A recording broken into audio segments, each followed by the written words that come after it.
Hey guys, it's your boy Joe back at it again, CodingPhase.com. Your boy's back and I done did it again. Alright guys, so today we got something special. Today we're going to talk about e-commerce websites, okay? And why an e-commerce website might be the ultimate website that any developer will build in their career, okay? Right? So the reason why I call it the ultimate website is because you have to use every single technique, every single thing that you've learned over the past months, over the past years, okay? For everybody that has built the e-commerce website from scratch knows automatically that this is a challenge, okay? Most of the time when people build e-commerce websites, it's usually a team of minimum 5 people. Some companies, they try to save money and they're like, oh, we're going to get 3 developers. And I've seen crazy situations where companies even throw it on just 1 developer to do it. Now, always remember this. The more developers that there is, the faster a project can get done, okay? The less amount of developers that there is, the longer the project could take, okay? Somebody who's thinking about creating a startup and says, I'm going to build my own e-commerce website, and they hire 2 developers, they know then, well, this thing could take a year or more, okay? If it's somebody that's doing it, let's say with 5 people, okay, it could take like 8 months, and there's companies out there that have enough money to say, hey, we want this done as soon as possible in 3 to 4 months, and they hire like 10 developers to get this done, okay? Now, we're going to go section by section. Okay, so I have a list right here on the side where pretty much I have every single thing that you need for a e-commerce website. And we're going to talk about it. This might be a semi-long video, but you are going to learn a lot. Okay, and it's going to basically give you a guideline of the things that you need to learn so you could actually build an e-commerce website. Okay, the other day I did a live stream and we was talking about this, and some people was like, oh, why can't we just build everything from scratch and not use any frameworks, not use no front-end frameworks, not use no back-end frameworks. Guys, it's like rebuilding the wheel again and again and again. There will be no reason to do this. No company wants you to spend time rebuilding something that's already been done before. Okay, so if you're able to use a framework like Laravel for the backend, which is gonna speed up your process as a developer to build this website, that's what you're gonna get paid for, right? To build something with Laravel.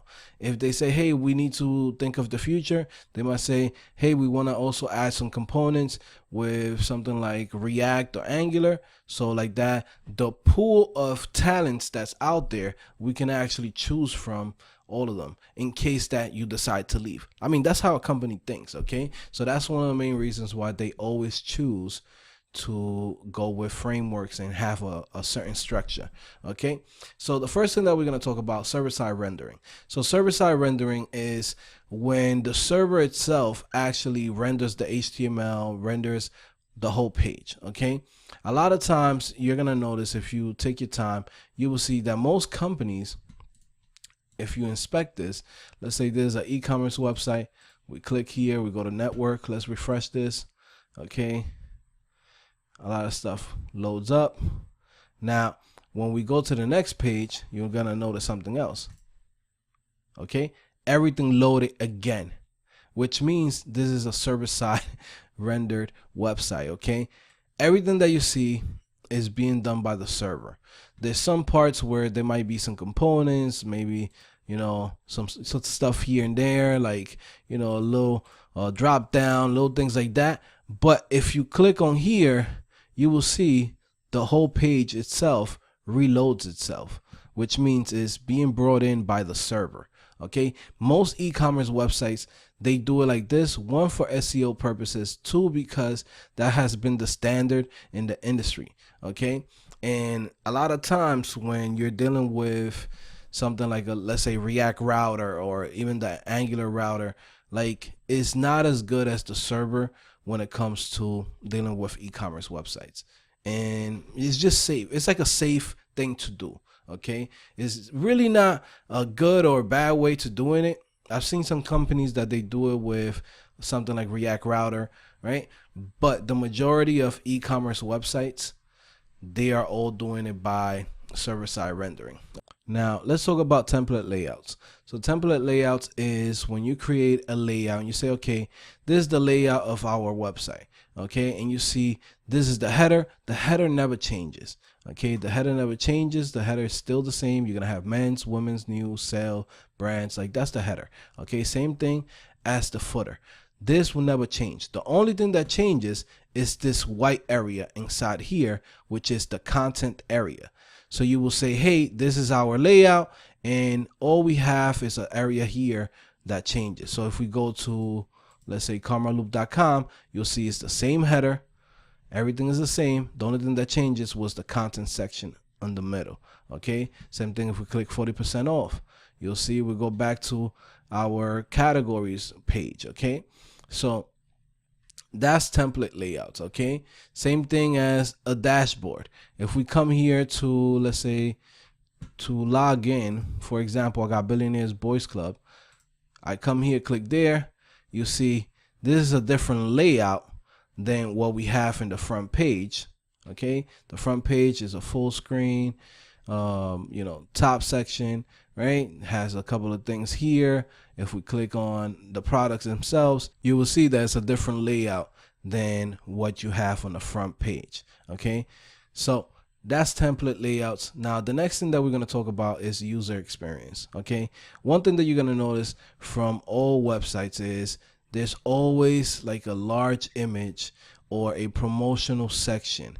Okay. Same thing as Karma Loop. If we come here, you'll see they put out, hey, 40% off. Okay. You have the type of brands that they have. Okay. They have some logos. They have a feed. Okay. So all of these things is part of user experience. Now, the next thing that you're going to notice is if we click on, let's say, men's, okay, you'll notice that on top on the men's menu, you have all of the different type of clothing for the men: basic tees, jeans, t-shirt, tanks, track pants, boots, accessories. Okay. Same thing as women. Women, you'll see on the top, it has everything from the clothing, the footwear, accessories. Okay. From there, you also have other things that you'll notice. You'll see on the top, there is a little cart icon, right? So this little icon is basically going to have all of your items. If I come here and click on new styles, right, you'll notice that it takes us to a category page. So this category in our basically what we call a category page, it basically shows you all of the products, and then people can filter through this by clicking on different links. Okay, but let's move on. Once you click in there, you'll notice it has the product, okay, a couple of images, it has the sizes, it has the quantity, it says add to cart. You click on add to cart, okay, it says do you want to check out, right, or do you want to continue shopping? You click continue shopping, automatically you'll see your item on the cart up here. All of this is part of the user experience. People are used to seeing this type of experience in an e-commerce website. Most of the time, you can't switch it up. You can't just be like, you know what, we're going to put the cart as a floating icon right here. You could try it out to try to create something new, but now you're losing people because people are always going to come here looking for that little icon up here that has their items. Okay, so that's the user experience. Now let's talk about routing. Okay, so routing, what exactly is routing? Okay, you go to karmaloop.com, that's the URL, that's the main root directory, let's say, right? Now, when you click in here, you'll see it says /promotions/Labor Day sale.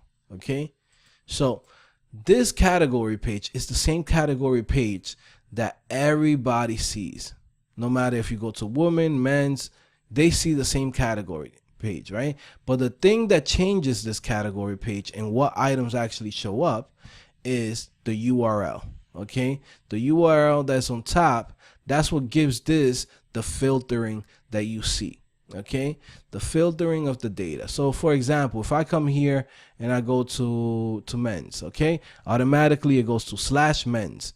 Okay, and as you can see, for them, they actually have a section which is like a landing page for the men.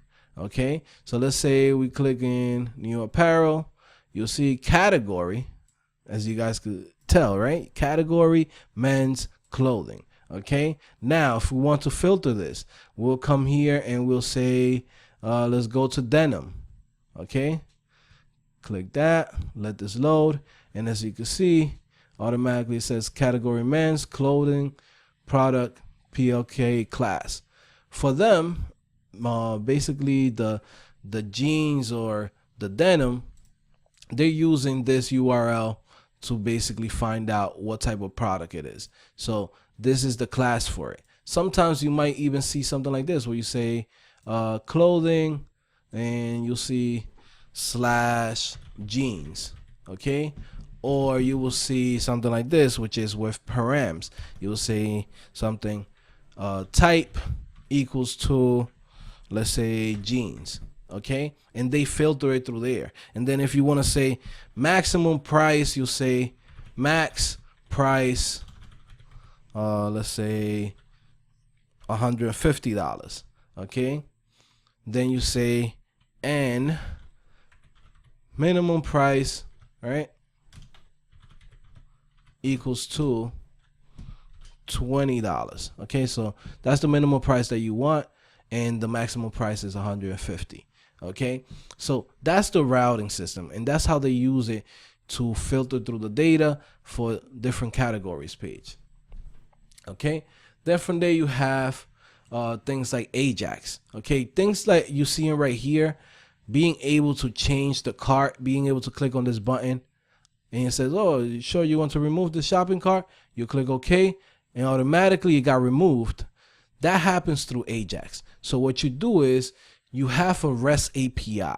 So this REST API, you're able to do post requests, get requests to get information from the database, and also delete things from the database or update it. Now, the next thing, I know we're talking about a lot of stuff, right? You have structure in your data. Okay, how are you going to structure your data? Right, most e-commerce websites, they do not use NoSQL. Okay, what they use is MySQL, MariaDB, SQL Server, SQL type of databases. Okay, so what they do is basically they say, okay, there's a user, then user 1 bought item 16, and then item 16 is connected to another type that's connected to another thing that's connected to another thing, and everything is related through this database, and that's why they call it relational databases. Okay, but like I said, you have to create all of your database structures before you even start coding, before you even start thinking, hey, what is it that I'm gonna do, like you should have exactly a list of all the things that you want to do with your website. Okay, for example, you're gonna have users, you're gonna have items, you're gonna have different categories, you're gonna have tags, you're going to have let's say the user's information, shipping address, home address. You're gonna have information like, did they buy with a credit card? Did they buy with PayPal? Did they buy with something else? Right? They use Apple Pay. Like all of those things need to be in database. Right? So you need to structure your database according to the things that you're going to add to your website. An e-commerce website is huge, right? I used to work for this company called $39 Glasses that to me was one of the craziest websites that I've built. Okay, and we built this from scratch, right? We built this from scratch, the whole structure of the database. It was a lot of work. Okay, now this website is difficult because glasses are not the same as dealing with something like apparel, right? Buying clothes is just maybe 2-3 options. You say, hey, what size is this? A size 32, size 34, type of some quantity, what type of color it is. You want the blue ones, you want the red ones. Now when you're dealing with glasses, it can get very complicated. So I'm gonna give you an example. So let's go to eyeglasses, right? Go to men's. Then from there, after going to men's, we're going to go into, let's say, Tulsa, right? Now from there, select lens type. Okay, we select the lens type, and then from there we go into what do you want: single vision, reading, full-time wear, bifocals, progressives. Let's see, single vision, right? Then from there you have to come here and put in the prescription of the person. So then now you have to come in and say, okay, I want to choose like this, something like that. And then let's say, for example, you could click on none of these.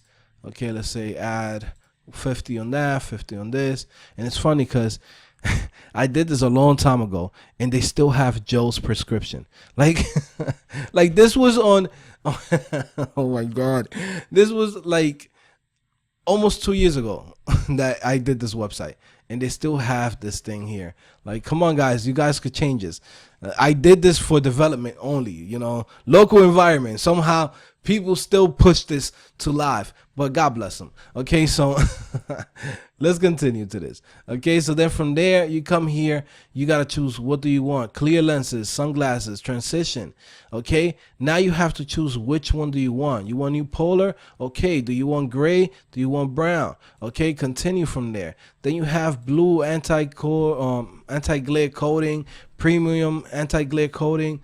Which one do you want, right? Then from there, now it goes to the process of, do you want to sign in? Are you already a customer? Guest checkout, continue shopping. So there's a lot of stuff that goes into an e-commerce website that, when it comes to the database, guys, it all depends on the product. Okay, if it's something simple like this, like clothes, this is actually the easiest type of websites. But imagine this. Imagine you are building a website for a company that sell, let's say, auto parts, right? You're trying to buy auto parts. Like, those type of websites can go freaking really big, guys. Like, the database could be huge. Okay, so that's one of the things that you got to keep in mind too. Okay, and then from there we're talking about cookies and sessions. Okay, cookies and sessions. Okay, what the hell is a cookie? Okay, if you inspect this page, right, and you go into let's say, let me go back, you go into your application, refresh this page.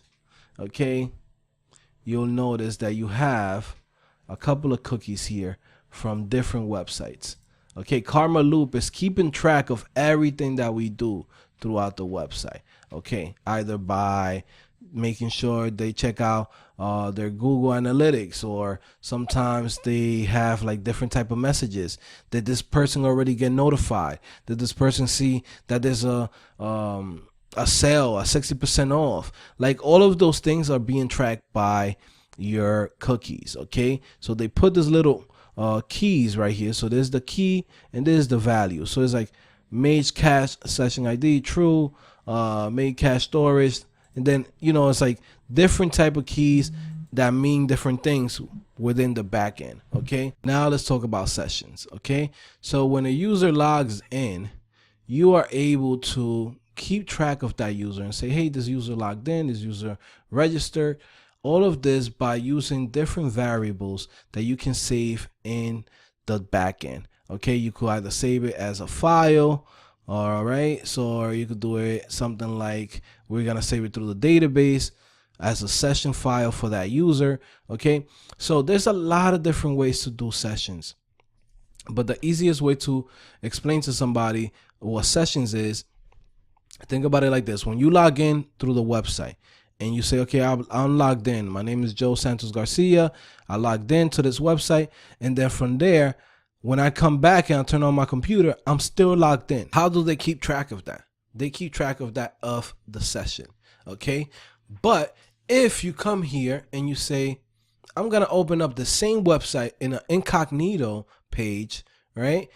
Automatically, you're going to notice that you're no longer logged in. Okay.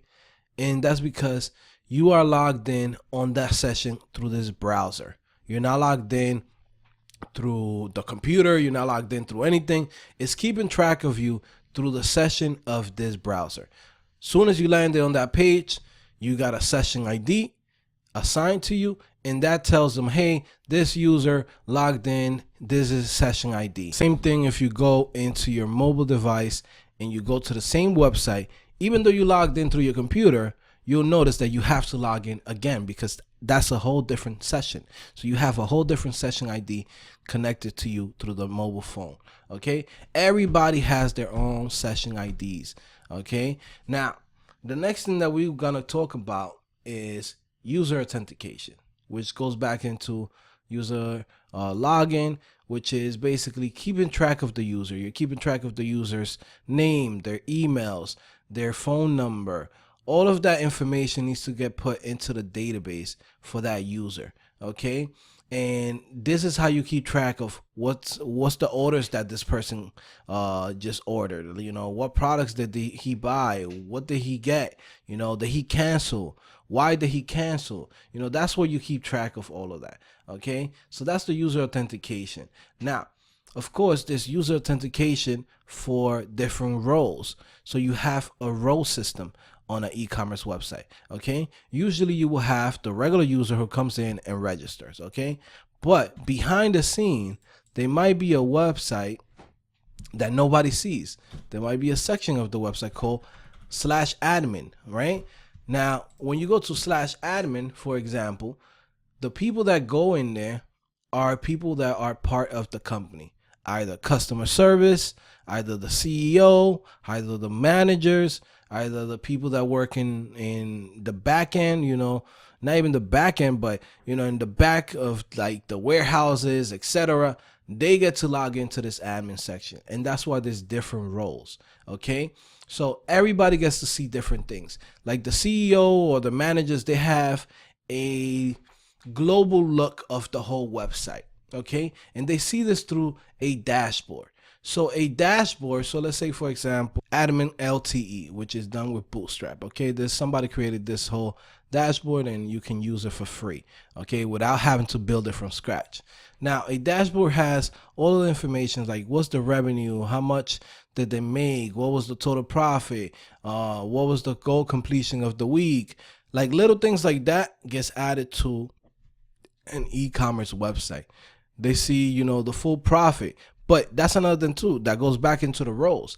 The customer service or the guys who work in you know, the warehouses, they don't get access to a section where they see profits. They don't see how much money the company is really making. The only people that get to see this are the people that have a different role. A different role that is like a higher role. You say, okay, the administrator, the, you know, the CEO, the CTO, you know, the project manager. Those are the people that get access to that type of information. Okay, so you have to set up roles and give access to the right people. You can't just give out, hey, the customer service knows like, hey man, he's making $8 an hour, but the company just made $8 million in one day. You know, those things cannot happen. So you as a developer, you have to set all of that things up. Okay, so talk about dashboards. You got to create reports. Okay, a lot of times you'll see a section where you have here on the side menu like reports, where you'll see graphs, you'll see charts, you see all of those things that maybe a CEO or a project manager or the CTO might want to look at to see, hey, how much money did we make this week? And then from there, you will have to create a PDF file, right? That basically calculates all of the inventory, everything that got sold, everything that got returned. And then you create a graph for basically the user that wants to know this information. So there's a lot of reports when it comes to e-commerce. Then the next thing that I'm going to talk about is HTML emails. Okay. This is where the bread and butter comes in for a lot of junior developers and people that are looking to get jobs into that field. Is there's going to be a lot of HTML emails being sent. Okay. There's going to be marketing emails. For example, if I go to, let's say, my Gmail. Okay. I'm going to go to my Gmail and give this a second. Go to promotions. Go to, let's say, Not Living Social. Let me see, like Lord & Taylor. Okay, so I buy a lot of clothes at Lord & Taylor, Saks and Fifth. Okay, so basically all of this is being sent through the website. Okay, then you have other situations like this one. So this is a receipt from Airbnb. Okay, so they send me the information. They say, hey, travel destination Sarasota, the house that we stayed in, travel property, 2-bedroom, information, right? Check in that day, check out this day. How much did it cost? Cleaning services, Airbnb services, taxes, right? A total. Okay, so this is your email receipts that you're gonna be sending, right? So all of this stuff needs to get done too, right? With an e-commerce website, you need to send them the information when they be like, hey, when is my my order's gonna come in? Does it have a UPS receipt? Does it have a a tracking number by FedEx, etc., right? So there's a lot of things that go into an e-commerce website. Okay, now going back to this, now we have different things. Payment gateways. Okay, a lot of companies have direct gateways with companies like Chase Bank or Blue Pay, PayPal. You got other ones like Stripe. There's a lot of different things. One of the biggest one is Authorize.net, which is another one that they use for a lot of e-commerce websites for the payments. Okay, so that's another thing. Now, if we go to Amazon, and this is the last part of everything that we are going to talk about when it comes to e-commerce website. Okay, basically this machine learning, simple machine learning, like we're not talking about robots finding you and doing all this stuff. Like we're talking about simple machine learning. Okay, if you come here and you click on this item, automatically they know, hey, he clicked on this item. Okay, let's show him something related to this. Okay, you scroll down, you come back down here, they say, hey, this is what you watch. Okay, this is some stuff related to this item. Okay, now, hey, you look for this camera, this lens. Okay, now when you come here to this lens, automatically they come in and show you different lenses that can also work with your camera because you chose that type of lens. Okay, shows your camera, the latest one that just came out. So it's just simple machine learning, right? Some people might say, hey, this is not machine learning, this and that. This is like the basics of it. Being able to take data and information from the user on what he clicks, on what he likes, the things that he saved into his cart, the things that he saved for later. And with that information, now we are able to predict what type of items he will be able to buy, or he will be most likely interested in buying now or in the future. Okay, sometimes I've seen websites that keep track of how long you stayed on a page and see, okay, he stood there a minute, 2 minutes, so he was reading all of the information of it. Then he came back to the same page, so that means he wanted to buy it. So what they do is now they give you an email.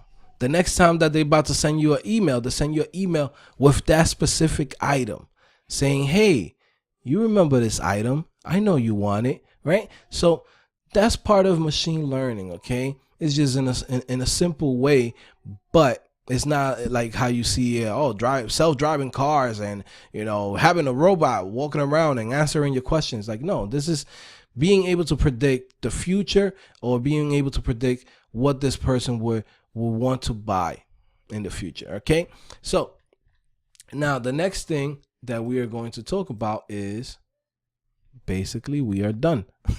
You survived to 29 minutes, almost half an hour of me talking about all of the things that goes into an e-commerce website.